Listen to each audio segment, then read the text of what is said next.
शहर में तूफानी बारिशों, तेज हवाओं की पेशन गोई के बाद जहां बल्दिया कोरंगी में भी बरसाती नालों की सफाई के कामों का आगाज किया गया था, वहीं पर गुज़िश्ता रोज अचानक एक एक्सीवेटर यकीनी तौर पर काम करते हुए नाले में ही गिर गया। कोई बात नहीं, गई भैंस पानी में, हमने भैंसें गिरते देखी है, ये मोटरसाइकिल सवारों को ये क्रेन कैसे गिरी, कोई बात नहीं। लेकिन इसकी इत्तला जैसे ही पहुंची तो deputy director Shah Faisal town Farhan Shabbir महकमा BNR के अफसरान के हमरा फौरी तौर पर मुतासरा मुकाम पर पहुंच गए। लेकिन इस मौके पर जहां बल्दिया उज़्मा कराची के अफसरान मौजूद थे, लेकिन एक अहम इत्तला आने के बाद उनको भी जाना पड़ गया था। लेकिन बहरहाल शाह फैसल टाउन के अमले ने मशीनरी निकालने के लिए कोशिशों का आगाज कर दिया। ज़राए के मुताबिक जिस वक्त ये मशीनरी गिरी उसी वक्त वहाँ KMC का अमला भी मौजूद था, वहीं deputy director Shah Faisal town Farhan Shabbir भी। लेकिन ज़राए के मुताबिक वहाँ म्युनिसिपल सर्विसेज के नोमान अरशद, जो कि एक सीनियर ऑफिसर है, उनके वालिद के इंतकाल की खबर आ गई थी, हमें ज़राए ने बताया। बहरहाल उसके बाद यकीनी तौर पर KMC के अफसरान म्युनिसिपल सर्विसेज के उस तरफ गए, लेकिन यहाँ पर deputy director Shah Faisal town ने फौरी तौर पर मशीनरी को निकालने के लिए हंगामी बुनियादों पर इक़दाम शुरू कर दिए ताकि काम को रोका ना जा सके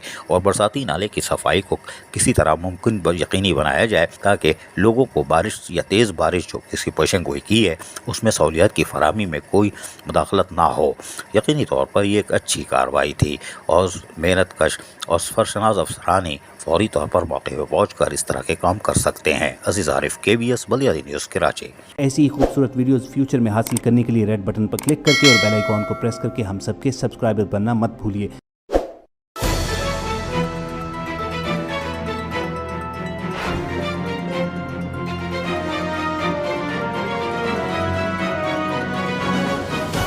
KBS बल्दियाती न्यूज़।